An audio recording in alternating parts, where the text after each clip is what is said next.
Alright, so I'm just here to give some running tips to whoever wants to listen. I've been doing a lot of reading up on stuff, reading books, watching videos, absorbing anything I can from other runners and friends who run. I'm basically trying to get a very peak performance this year as I want to qualify for Boston. And whatever tips I can pass along that could hopefully help you out, here they go. Hopefully it helps. Alright, so first off, you're going to want a great pair of running shoes. You're going to want something that is light so that when you're running over a long period of time, your feet don't feel like they're 100 pounds. You're going to also want something that is very cushiony because over and over the impact of the pavement on your foot is eventually going to break them down. And it's going to feel like a truck rolled over your foot. So I recommend these. They're very cushiony. It's great for your feet. No, just kidding. Okay. I use New Balance. So these are last year's model, the 768s. I buy last year's model just because you can get them at half price. So good savings for yourself, still a great shoe. And alright, next up is clothing. For shorter running, shorter training, you're going to want to wear maybe just shorts and a t-shirt. That'd be fine. As far as running longer distances, half marathons and more, you might want to go with maybe spandex or like the Nike Dry Fit series. I use that myself. Works great for me. It's very well fitting, easy to breathe, very movable. Spandex, same kind of deal. You're going to want something that does not restrict movement at the very same time. So those are good. As far as chafing, some people get chafing between their armpits, between their thighs, just due to rubbing over a long period of time. I have heard that Vaseline and moisturizers do work well for that. I've yet to really use either, just because I don't chafe very often. So those are the ideas with those. Alright, eating habits. You have to change those definitely if you're going to get into distance running, or at least to place well in distance running. You have to get rid of the alcohol. No more late night partying. You're going to have to get rid of useless sugars, so no more candy bars and all that good stuff. Anyway, you don't want to drink a lot more. I drink about 3 or 4 liters of water a day, which is pretty crazy considering I used to only drink about maybe a liter or so. So you will find you go to the washroom a lot more, but you'll also find that you'll be feeling more energetic and a lot faster healing after runs. As for nights before your run, you're going to want to eat something with a lot of carbs in it. So I usually have pasta. Usually settle for sidekicks. It's quick and easy, right? So it may not be perfect, but it works for me. As well as the night of and the morning of, you're going to want some kind of an electrolyte drink or a fruit juice. So I'll usually either have like an apple juice in the morning, or I'll have some kind of a Powerade just before my run. After your run, usually have some protein. I'll make a protein shake. It'll have a couple of bananas in it, some fruit, and about 70 grams of protein in it. So it's good to have that within the first 20 minutes after you finish your run. That way your body is still really pumped and it's going to absorb more of the protein than it would later on if you wait that day. Alright, on to training. So I train about 3 times a week. Started this year. Previous years only went once a week, but I stepped it up. I'd been doing a lot of reading and research, and this is how you get your peak performance. So I started off running Sundays, Tuesdays, and Thursdays, all 10Ks each.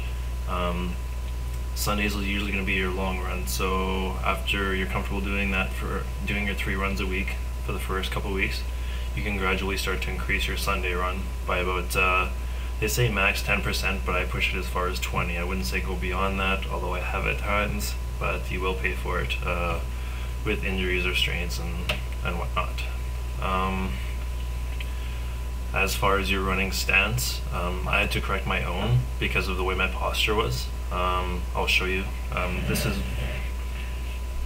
This was how my old running stance was, and when I lifted my leg I didn't get full extension because my hips were kind of back. But if you pull your hips in, almost like a thrust position, you'll get a much higher extension, and it will make it easier for longer strides, which in turn will save you much more energy, give you much faster, longer strides, and a better race time. I also forgot to add that when you are training with your Sundays, for the first 2 weeks in a row, make sure you're increasing your runs. And on the third week, it should be more of a rest and recovery week, so run half as much as you did on week 2 as you do on week 3. Week 4, go back to your week 2 training method, where you're back to running your farthest distance. And week 5, same kind of idea, do a bit of an increment if you're ready for it. Week 6, go back into a rest recovery where you're running half the speed, half the distance kind of deal. So it'll actually extend your running life and improve your joints and allow them to rest up for the very next big run. Okay, first and foremost, you want to make sure that you're running your own race. Get a pace that you're comfortable with and aim and follow your own goals. Don't get caught up in what other runners may be doing because they've trained for their own pace. You don't have to try and keep up with them. Set your own goals and just stick with them, because what works for others may not necessarily work for you, and you could end up injuring yourself. Right, setting goals. I learned a lot in this department because I used to just chase the fastest runner. That was basically how it was, right? It was greyhound chasing the rabbit kind of deal. You want to be setting goals for yourself. Race against your own personal best times. Whenever you are clocking yourself, always against yourself. You don't want to push yourself too far and end up injuring yourself. I've done that quite a few times. It's actually made me miss some races, made me injured during races. In the past, I just wanted to win, and I would start off fast while staying with the lead pack for the first half of the races and end up dying off due to fatigue because my body wasn't ready for that pace, or I'd even injure myself. If you are injured, you should probably not finish the race. I myself am stubborn, and I just keep on hobbling along, so don't do that. Although I still finish in the top 5% or so of runners, I was still getting down on myself because I wanted to be that #1 runner. It's a great way to put a lot of strain on yourself, so make sure you're setting your race goals long before the race and just chase those goals. Don't worry about what anybody else is doing. There always is going to be someone who is better, stronger, and faster than you. There's no need to kill yourself trying to match them stride for stride. Be proud of what you do. I see so many runners get down on themselves. I myself used to as well.